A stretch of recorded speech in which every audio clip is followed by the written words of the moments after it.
মনে রাখবেন, রাজনীতি করার জন্য যা ইচ্ছে করে যান, কিন্তু কোনো মৃত্যুকে নিয়ে এই ভয়াবহ রাজনীতির খেলা খেলবেন না। আজকে আত্মার প্রতি শান্তি জানান, পরিবারের প্রতি সমবেদনা জানান, যাতে এই সামাজিক ব্যাধি আমরা সবাই মিলে, আজও যদি একটা ঘটনা ঘটে, উত্তরপ্রদেশে ঘটেছে, মধ্যপ্রদেশে ঘটেছে, দিল্লিতে ঘটেছে, রাজস্থানে ঘটেছে, মণিপুরে 100 মহিলাকে নার্স সমেত নেকেডলি প্যারেড করা হয়েছে ধর্ষণ করে। কি ব্যবস্থা নিয়েছিলেন বিজেপি গভর্নমেন্ট? আজকে বেশ কিছু ইম্পর্টেন্ট কথা বলতে চলেছি আপনাদের সামনে, এবং ফুটেজ সেই অর্থে দেখাতে পারবো না, আপনারা কানে খবরটা শুনুন। রাজ্যের মাননীয় মুখ্যমন্ত্রী মমতা বন্দ্যোপাধ্যায়ের একটি ছোট্ট বক্তব্য দেখিয়ে শুরু করলাম। অনেক বক্তব্য তিনি বলেছেন, অনেক বক্তব্য বলেছেন বিরোধী দলনেতা, তার পদত্যাগের দাবি সর্বত্র উঠছে মমতা বন্দ্যোপাধ্যায়ের। স্বাস্থ্যমন্ত্রী, পুলিশ মন্ত্রী এবং সর্বশেষে মুখ্যমন্ত্রী হিসাবে তার পদত্যাগের দাবি বিভিন্ন জায়গা থেকে উঠছে। মমতা বন্দ্যোপাধ্যায় নিজে মুখ খুলেছেন, প্রচুর তথ্য বলেছেন, সেগুলো আপনারা শুনেছেন, না শুনলে পরবর্তী পর্বে আপনাদের শোনাবো। কিন্তু একটা ছোট্ট অংশ, আনইম্পর্টেন্ট একটা অংশ দেখিয়ে শুরু করলাম। সেটা মুখ্যমন্ত্রী বলছেন রাজনীতি পরে হবে, এখন সময় হচ্ছে সমবেদনা জানানোর, ওই পরিবারের পাশে দাঁড়ানোর, এবং এই যে একটা সামাজিক ব্যাধি, এই সামাজিক ব্যাধিটাকে আটকাতে হবে। সামাজিক ব্যাধিটা কি বলতে চাইলেন? নিশ্চিতভাবে খুন একটা সামাজিক ব্যাধি, সেটা বলতে চাননি নিশ্চিতভাবে। সামাজিক ব্যাধি যেটা বলার চেষ্টা করেছেন সেটা হচ্ছে ধর্ষণ। এই ধর্ষণটাকে সামাজিক ব্যাধি, নিশ্চিতভাবে সেটাকে আটকানোর কথা মুখ্যমন্ত্রী বলেছেন। কিন্তু আজকের পর্বে আমি আপনাদের সামনে যা বলবো সম্পূর্ণরূপে আমার নিজস্ব বক্তব্য, যা শুনেছি, যা বিশ্লেষণ করেছি। নিজে একজন ইঞ্জিনিয়ারিং স্টুডেন্ট, দীর্ঘদিন একটা মাল্টিন্যাশনাল কোম্পানিতে চাকরি করি, আমার যা বিচার বুদ্ধি যা রয়েছে সব বিশ্লেষণ করে যেটা আপনাদের সামনে বলবো, নিশ্চিতভাবে আপনারাও কোথাও সহমত পোষণ করবেন বা কোথাও আবার অবাকও হতে পারেন। পুরোটাই আমার নিজের বক্তব্য, আমি কোথা থেকে শুনিনি, একেবারে আমার বক্তব্য। রাজ্যের মাননীয় মুখ্যমন্ত্রী এই যে ঘটনাটিকে ধর্ষণের ঘটনা বললেন, আমার এইখানেই প্রশ্ন, আদতে এই ঘটনাটিকে ধর্ষণের ঘটনা বলে চালিয়ে দেওয়া যাবে কিনা? সব থেকে বড় প্রশ্ন। আপনারা হয়তো প্রশ্নটা শুনে অবাক হচ্ছেন। অনেকেই আবার আলোচনা করছেন যে আগে ধর্ষণ পরে খুন হয়েছেন, নাকি আগে খুন হয়েছেন পরে ধর্ষণ হয়েছেন। এটাতে আমাদের কোনো ইন্টারেস্ট নেই, আমি সুমনকে বলতে শুনেছি এই কথা। কিন্তু বিশ্বাস করুন, ওইখানটাতেই ইন্টারেস্ট রয়েছে, ওইখানেই লুকিয়ে রয়েছে কিন্তু আসল রহস্য। আগে ধর্ষণ পরে খুন, নাকি আগে খুন পরে ধর্ষণ? আমার এখনো পর্যন্ত যা যা শুনেছি, সমস্ত তথ্য যা যা মিডিয়া থেকে পেয়েছি, যা পড়াশোনা করেছি, সব জেনে আপনাদের সামনে যেটুকু আমার মনে হচ্ছে, এটা শুধু ধর্ষণের ঘটনা নয়, এই ঘটনাটিকে ধর্ষণ বলে চালানো হচ্ছে। এটা আমার ব্যক্তিগতভাবে মতামত। এই ঘটনাটি কোনোভাবেই ধর্ষণের ঘটনা নয়, তাই সেই কারণে ঘটনাটিকে ধর্ষণের মতো চালানোর জন্য এমনটা হয়ে থাকতেই পারে। ওই মৃতাকে আগে খুন করে তারপরে তার ওপর ইজাকুয়েশন করে ইচ্ছাকৃতভাবে সেখানে স্পাম রেখে দেওয়া হয়েছে, এমনটাও কিন্তু ঘটতে পারে। সেটা তদন্তকারী সংস্থাকে খতিয়ে দেখতে হবে। তার একমাত্র কারণ হচ্ছে ঘটনাটিকে দেখে সকলেই যেন ধর্ষণ বলে চালিয়ে দিতে পারে।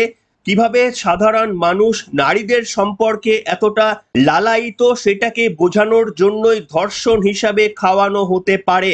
আসলে কি এর নেপথ্যে রয়েছে সেখানকার কোনো কর্মকর্তা যারা অত্যন্ত প্রভাবশালী, এবং এই ঘটনার সঙ্গে কি রাজ্যের একেবারে সর্বোচ্চ স্তরের প্রভাবশালীরা জড়িত? সেই কারণেই কি অত্যন্ত সতর্কতামূলকভাবেই একেবারেই একটা স্ক্রিপ্টেড চিত্র হিসাবে এটাকে ধর্ষণ হিসাবে চালানো হচ্ছে, নাকি আগে মৃত্যু সুনিশ্চিত করার পরেই স্পাম ছেড়ে রাখা হয়েছিল ইচ্ছা করে, যাতে করে ঘটনাটিকে ধর্ষণ হিসাবে চিহ্নিত করা যায়? এই প্রশ্ন উঠতে শুরু করেছে, বিভিন্ন মহল থেকে উঠছে, এবং আমি যা নিরীক্ষণ করেছি, আমার এই প্রশ্ন সব থেকে বেশি জোরালো হচ্ছে। তাই দেখবেন যে সমস্ত আন্দোলনগুলো বা টিভি মিডিয়াগুলো এই সামাজিক ব্যাধি নিয়ে কথা বলতে শুরু করেছে, তারা কিন্তু একেবারেই তদন্তকারী সংস্থার রিপোর্টের আগেই ধরে নিচ্ছে ঘটনাটি ধর্ষণ এবং খুন, যেটা আমি একেবারেই সহমত নয়। আমি অপেক্ষা করতে চাই সিবিআই তদন্তের প্রাথমিক রিপোর্টের ওপর। কেন এই প্রশ্নগুলো করছি তার পিছনে অনেক কারণ রয়েছে। আপনাদের সহজ করে কয়েকটা কারণ বলতে পারবো, খুব জটিলে গিয়ে বিশ্লেষণ করতে পারবো না, তার কারণ আমাদেরও সামাজিক নিরাপত্তা বা নিশ্চয়তার দরকার রয়েছে, তাই সবকিছু তথ্য আপনাদের সামনে নিশ্চিতভাবে আনতে পারবো না। আচ্ছা শুনুন আপনারা, এই যে একজন সিভিক ভলেন্টিয়ারকে ধরা হয়েছে, বলা হচ্ছে বারবার রাজ্য পুলিশের তরফ থেকে, এমনকি রাজ্যের মাননীয় মুখ্যমন্ত্রী গতদিনে বলেছেন যে ইনিই প্রকৃত দোষী। কি করে মুখ্যমন্ত্রী মমতা বন্দ্যোপাধ্যায় জানলেন ইনি প্রকৃত দোষী? তদন্ত শেষ হওয়ার আগে কি করেই বলা গেল ইনি প্রকৃত দোষী? আসলে এনাকে সাজানোভাবে পাঠানো হয়েছিল, ইনিও স্ক্রিপ্টের মধ্যে একজন চরিত্র মাত্র, এমনটা হতেই পারে। প্রভাবশালীদের আড়াল করার জন্য সিভিক ভলেন্টিয়ারকে বলির পাঠা করা হয়েছিল, এমনটা তো হতেই পারে। তাকে ওই চিত্রনাট্যের মধ্যে ঢুকিয়ে আগে থেকেই স্ক্রিপ্ট তৈরি করে রাখা হয়ে থাকতে পারে কি, যে এই ঘটনার পর তো কাউকে একটা গ্রেপ্তার করতে হবে, প্রভাবশালীদের তো গ্রেপ্তার করা যাবে না, তাহলে একেই গ্রেপ্তার করব, এমনটা কি হয়ে থাকতে পারে? হয়ে থাকতেও পারে, সেটা তদন্তকারী সংস্থারা বলবে।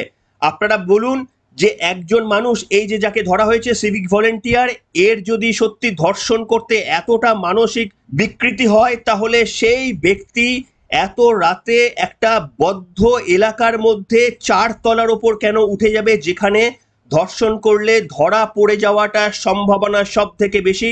হসপিটাল, সেখানে প্রচুর লোকারণ্য, আর ইনি টার্গেট নিচ্ছেন একজন ডাক্তারকে।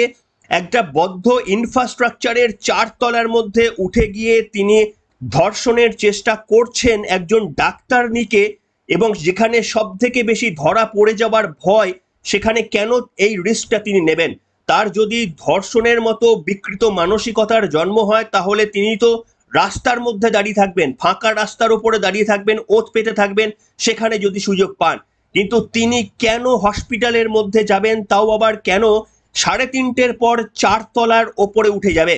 সিসিটিভি ফুটেজে কি দেখা গেছে যে ইনি হন্যে হয়ে গ্রাউন্ড লেভেলের বাথরুম থেকে সমস্ত জায়গা খুঁজে বেড়াচ্ছে, কোনো মহিলাকে সেখানে না দেখতে পেয়ে একতলায় উঠে সমস্ত মহিলাদের খুঁজে বেড়ানোর চেষ্টা করছে, কোনো মহিলা যাতে একা থাকে এই রকম অবস্থায় সে খুঁজে বেড়ানোর চেষ্টা করছে, একতলায় না পেয়ে দোতলায় উঠেছে, দোতলায়ও কাউকে, কোনো মহিলাকে এইভাবে একাকি খুঁজে না পেয়ে 3 তলায় উঠেছে, 3 তলাতেও না পেয়ে 4 তলায় উঠেছে। এইভাবে কি সিসিটিভি ফুটেজ দেখতে পাওয়া গেছে?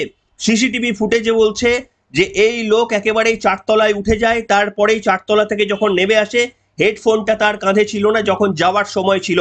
হতেই পারে যে এটা নাটকের স্ক্রিপ্ট, এটাও হয়তো স্থির ছিল, ওই ব্যক্তিকে বলাই ছিল যে আপনি ঘটনা ঘটানোর পর ওইখানে আরো সমস্ত ব্যক্তিদের উপস্থিত থাকার পর ওই হেডফোনটা ফেলে আসবেন, যাতে করে ওর সূত্র ধরে আপনাকে ধরতে পারা যায়। এমনটাও কি হয়ে থাকতে পারে? আমি জানি না, বলতে পারবো না, তদন্তকারী সংস্থারা বলবে। কিন্তু আমার প্রশ্ন হচ্ছে, একজন বিকৃত রুচির সম্পন্ন ব্যক্তি, তিনি যদি ধর্ষণের মতো তার ইচ্ছা হয়, তাহলে কেন আরজি করের বদ্ধ একটা পরিসরের মধ্যে উঠে যাবে, যেখানে তাকে ধরে ফেলার সম্ভাবনা সব থেকে বেশি? সেই প্রশ্ন উঠছে, কেন রাস্তার মোড়ে দাঁড়িয়ে থাকবে না, কেন অন্যান্য জায়গায় দাঁড়িয়ে থাকবে না, যেখানে পথ চলতি রাত দুপুরে কোনো এক মেয়েকে ইনি টার্গেট করবেন না? কেন একটা বদ্ধ পরিকাঠামোর মধ্যে নিজেকে এইভাবে রিস্কের মধ্যে ফেলবেন একজন ব্যক্তি?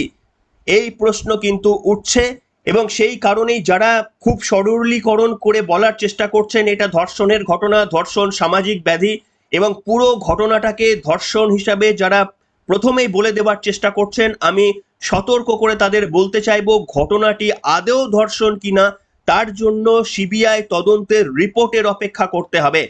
এরকমও তো হতে পারে যে এই মহিলা এমন কিছু তথ্য তার কাছে ছিল, সেটা ড্রাগ সম্পর্কে হতে পারে, সেটা প্রভাবশালী ড্রাগ চক্রান্ত সম্পর্কে এমন কিছু তথ্য তার হাতে চলে এসেছিল, বা অনেক কিছু হতে পারে। সেই মোটিভ থেকে তাকে সরিয়ে ফেলার ব্লু প্রিন্ট তৈরি করেছিল অনেকেই, এমনটা তো হতেই পারে। তাকে সরিয়ে ফেলার জন্য যদি শুধুমাত্র খুন করা হয়, তাহলে খুন করার পর পুলিশ কাকে অ্যারেস্ট করবে? সেই কারণেই কি আরো অনেক কিছু বলার রয়েছে বন্ধুরা, সেটা আমি বলতে পারবো না, তার কারণ ওই তথ্য প্রমাণগুলো আমার নেই। কিন্তু আমি নিশ্চিত যে এর সঙ্গে একেবারেই বড় বড় প্রভাবশালীরা জড়িত, এবং সকলে মিলেই হয়ে থাকতে পারে যে এই ব্লু প্রিন্টটা তৈরি হয়েছিল। সেই কারণেই এই ঘটনা সামনে আসা অত্যন্ত কঠিন। আপনারা জানেন ইতিমধ্যেই 5-6 দিন অত্যন্ত গুরুত্বপূর্ণ সময় নষ্ট হয়ে গিয়েছে, এবং এই মৃতার ডেড বডিকে যত তাড়াতাড়ি সম্ভব পুড়িয়ে ফেলার ব্যবস্থা পর্যন্ত করেছে প্রশাসন। শুধু তাই নয়, আপনারা খবর পেয়ে গিয়েছেন যে ওই সেমিনার রুমে এই কাণ্ড কারখানা ঘটেছিল তার পাশের রুমের একটা দেওয়াল পর্যন্ত ভেঙে দেওয়া হয়েছে। তাই নিশ্চিতভাবে যে ফরেন্সিক টিম গিয়েছিল তারা কি এমন কিছু তথ্য দিয়েছিলেন যে কোথায় কোথায় এভিডেন্সগুলো লুকিয়ে রয়েছে, সেই খবরগুলো কি এমন কারুর কাছে কি পৌঁছে গিয়েছিল, সেই কারণে কি এই ধরনের কার্যকলাপ শুরু হয়ে গিয়েছিল? এইগুলো সবই কিন্তু প্রশ্নের আকারে আপনাদের সামনে বলছি, কোনো উত্তর আমাদের সামনে নেই। কলকাতা পুলিশ নিশ্চিতভাবে তদন্ত করে এই উত্তরগুলো সামনে আনতে পারতো না, কিন্তু এখন প্রশ্ন হচ্ছে যতগুলো এভিডেন্স তারা ছেড়ে রাখতে পেরেছেন সেই এভিডেন্সগুলো এনাফ কিনা কেন্দ্রীয় তদন্তকারী সংস্থার একেবারে খুঁজে পাওয়ার জন্য। তাই কেন্দ্রীয় তদন্তকারী সংস্থা সিবিআই যতক্ষণ না বলছে ঘটনাটি ধর্ষণের এবং শুধুমাত্রই একজন জড়িত না চারজন জড়িত সেটা তো পরে প্রকাশ্যে আসবে, কিন্তু আমার সব থেকে তার আগে বড় প্রশ্ন, দয়া করে ঘটনাটিকে কেউ ধর্ষণ হিসাবে দাগিয়ে দেবেন না, কারণ এটা প্রমাণিত নয় সেটা ধর্ষণ আগে হয়েছে নাকি মৃত্যুর পর ঘটনাটিকে ধর্ষণ হিসাবে চালানোর জন্য সেখানে ইচ্ছা করে স্পাম ফেলে রাখা হয়েছিল। এইটা কিন্তু আমাদের বুঝতে হবে। তদন্তকারী সংস্থার তদন্তের গতি প্রকৃতি যতক্ষণ না আসছে ততক্ষণ কিন্তু আমাদের ধর্ষণ বললে যারা এই কাণ্ড ঘটিয়েছেন তাদেরই কিন্তু পোয়া বারো হয়ে যাবে। তার কারণ তারা গল্পটা খাওয়াতেই চাইছিল, হয়ে থাকতেই পারে যে তারা হয়তো এইভাবেই গল্পটা আমাদেরকে খাওয়ানোর চেষ্টা করেছিল। রাজ্যের মাননীয় মুখ্যমন্ত্রী বললেন মঞ্চের ওপর থেকে যে এটা একটা সামাজিক বাধি, এটাকে একেবারে সরলীকরণ করে দেওয়ার চেষ্টা চলছে। আদতে কি এটা একটা সত্যি ধর্ষণের ঘটনা? আমি আপনাদের বললাম যদি ধর্ষণের ঘটনা হতো তাহলে ওই 4 তলার ওপরে উঠে সেই ব্যক্তিকে ইতস্তত এদিক ওদিক ঘুরতে না দেখে সোজা একেবারে একটা ফ্লোরে গিয়ে একজন ডাক্তারকে টার্গেট করাটা সেটা কোনো মোটিভ ছাড়া হতে পারে না।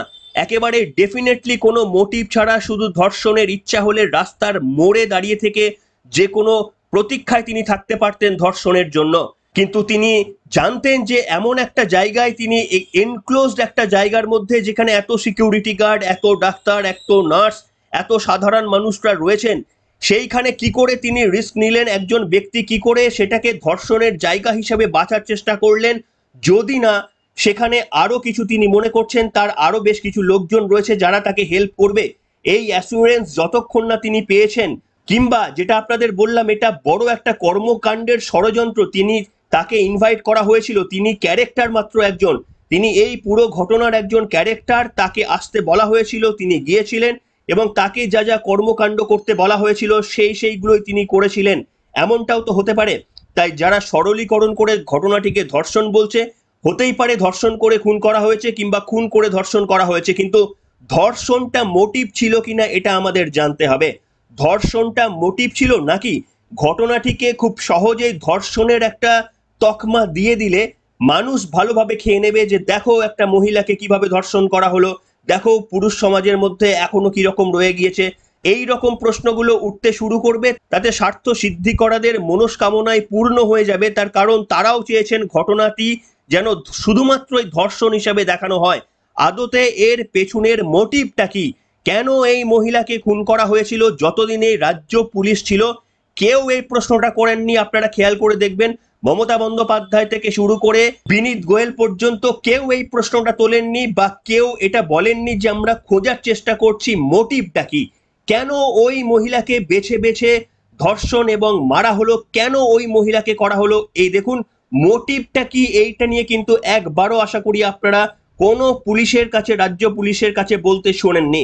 সেই কারণেই মোটিভটা আমাদের প্রথমে জানতে হবে। নিজেরাই আমরা কিন্তু বলে দিতে পারি না এটা ধর্ষণের মতো একটা ঘটনা, এটা হাতরাস উন্নাওয়ের মতো ঘটনা, তার মতো ঘৃণিত ঘটনা আমরা বলতে পারি, কিন্তু সেইগুলোর মতো ধর্ষণের ঘটনা আমরা বলতে পারি না, কারণ এটা ধর্ষণের ঘটনা নাও ঘটে থাকতে পারে, এটা ইচ্ছা করে ধর্ষণ হিসাবে চালিয়ে দেওয়ার মতো ঘটনাও ঘটতে পারে, কারণ প্রভাবশালীরা নিজেদের বাঁচতে এই একটা দুষ্কৃতকারী কারুর ওপর দোষ চাপিয়ে শুধুমাত্র ধর্ষণের ঘটনা বলে তার ওপর শাস্তি পুরোটা দেওয়ার কিন্তু চেষ্টা করতে পারে।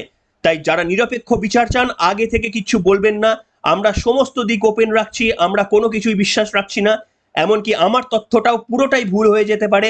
আমাদের পুরোটাই অপেক্ষা করতে হবে কেন্দ্রীয় তদন্তকারী সংস্থা কোন সিদ্ধান্ত জানায় তার ওপর। তার আগে কেউ দয়া করে আপনাদের কাছে হাত জোর করে রিকোয়েস্ট, কেউ ঘটনাটিকে নিজে থেকেই ধর্ষণ বলে দাগিয়ে দেবেন না। ঘটনাটি ধর্ষণ নাও হতে পারে, প্রভাবশালীরা কিন্তু তাদের অন্য ইঙ্গিত ছিল, যেটা বুঝিয়ে বললাম।